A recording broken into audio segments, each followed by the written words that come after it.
She Would Never Know. She Would Never Know berkisah tentang orang-orang yang bekerja di tim pemasaran perusahaan kosmetik. Dua di antaranya adalah Yeon Song Ah dan Chae Hyun Sung. Song Ah merupakan pribadi yang penuh semangat, ceria, dan perfeksionis. Ia memiliki mimpi untuk membangun perusahaan kosmetik sendiri. Sedangkan Chae Hyun Sung merupakan junior di perusahaan tersebut yang diam-diam tertarik padanya sejak pertama kali bertemu. Harapannya untuk bisa berpacaran dengan Song Ah pupus karena ia mengetahui bahwa Song Ah telah memiliki pacar, di mana pacarnya ini merupakan direktur pemasaran di perusahaan tersebut. Mereka sudah 2 tahun berpacaran diam-diam. Pacarnya ini bernama Lee Jae-shin. Tak disangka, ternyata Jae-shin akan menikah dengan perempuan lain. Hyun Sung mengetahui hal tersebut dan memberitahu Song Ah bahwa pacarnya telah mengkhianatinya. Song Ah merasakan sangat kecewa, namun ia juga malah menghindari Hyun Sung karena merasa malu terlihat bodoh di depannya. Namun Hyun Sung tidak menyerah. Ia berusaha menghibur dan menguatkan Song Ah. Ia juga berusaha untuk mendapatkan hati perempuan yang disukainya ini.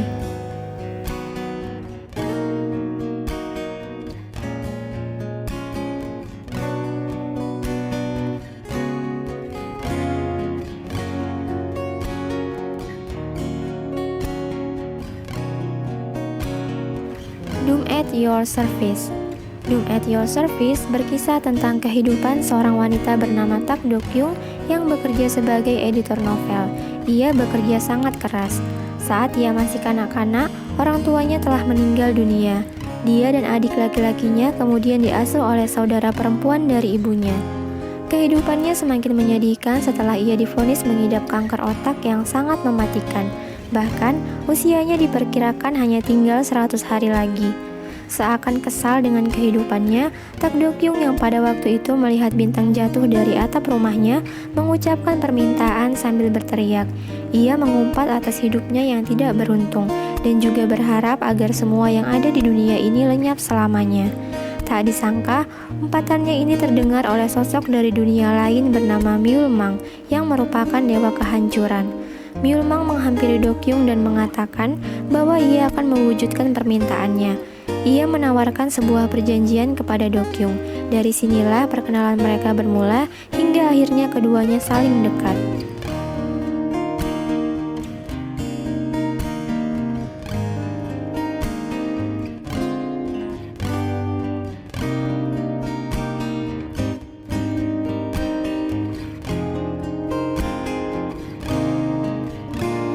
Youth of May.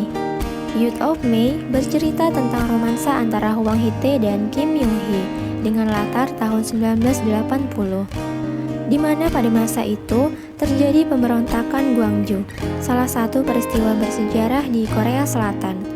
Hwang Hee-tae merupakan seorang mahasiswa kedokteran dan berasal dari keluarga kaya, sedangkan Myung-hee terlahir dari keluarga miskin dan berprofesi sebagai perawat.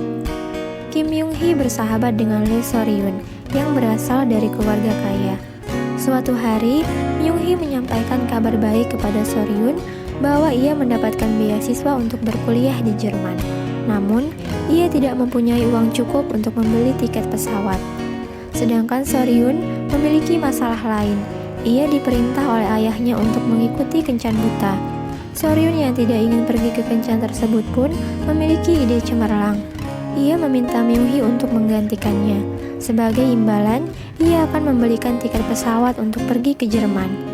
Meski awalnya sempat menolak, Myung-hee akhirnya menyetujui ide tersebut. Ia pun menghadiri kencan buta tersebut dan bertemu dengan Hwang Hee-tae. Awalnya, Hee-tae tidak mengetahui bahwa perempuan yang ditemuinya bukanlah So-ryun. Sampai pada akhirnya, perlahan kebenaran mulai terungkap. Namun Hee-tae masih mengejar Myung-hee. Myung-hee mencoba menghindari dengan berbagai alasan, tapi hal tersebut tidak membuat Hee-tae menyerah pada perasaannya. Kisah cinta mereka pun berkembang dengan manis. Saat keduanya semakin serius, hubungan mereka ditentang oleh ayah Hee-tae, terlebih lagi mereka harus terkena dampak kerusuhan pada masa itu.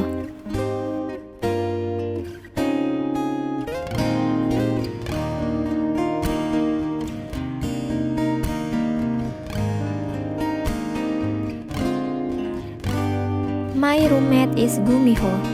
My Roommate is Gumiho mengisahkan tentang Shin Woo-yo, seorang profesor dengan paras tampan dan sangat cerdas.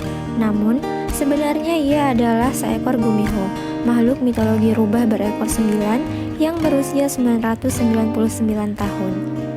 Selama ini ia mengumpulkan energi manusia dalam mutiara untuk menjadi manusia seutuhnya. Akan tetapi, masalah muncul saat seorang mahasiswa bernama Lidam tidak sengaja menelan mutiara milik Shin Woo-yo, di mana mutiara tersebut hanya bisa bertahan dalam tubuh manusia selama 1 tahun. Setelah itu akan pecah dan dapat mengancam nyawa Lidam. Tidak hanya itu, Woo-yo pun akan kehilangan kesempatannya untuk menjadi manusia. Sejak kejadian itu, Lidam yang sebenarnya belum pernah berpacaran harus terpaksa tinggal bersama Woo-yo untuk mencari solusi dari masalah yang tengah mereka hadapi.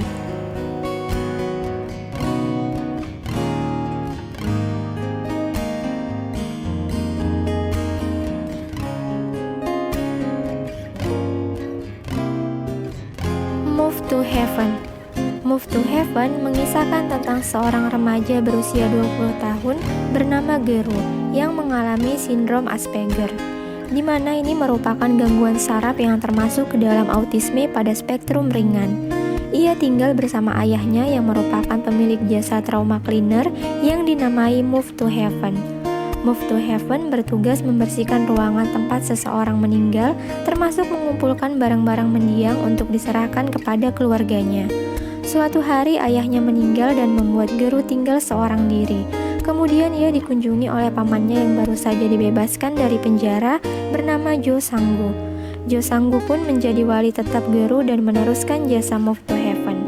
Cerita berjalan semakin menarik dengan hubungan Geru dan Sang-gu yang semakin dinamis dan rahasia di antara keduanya yang pelan-pelan terkuak. Tiap episode Move to Heaven akan menceritakan sosok-sosok yang berbeda, yaitu kisah mereka yang baru saja meninggal. Yang menarik adalah terdapat benang-benang merah di antara mereka, yaitu sosok-sosok terpinggirkan, minoritas, atau yang dianggap sebelah mata. Move to Heaven penuh dengan isu sosial yang terjadi di masyarakat, tidak hanya di Korea Selatan, tetapi juga di negara lain.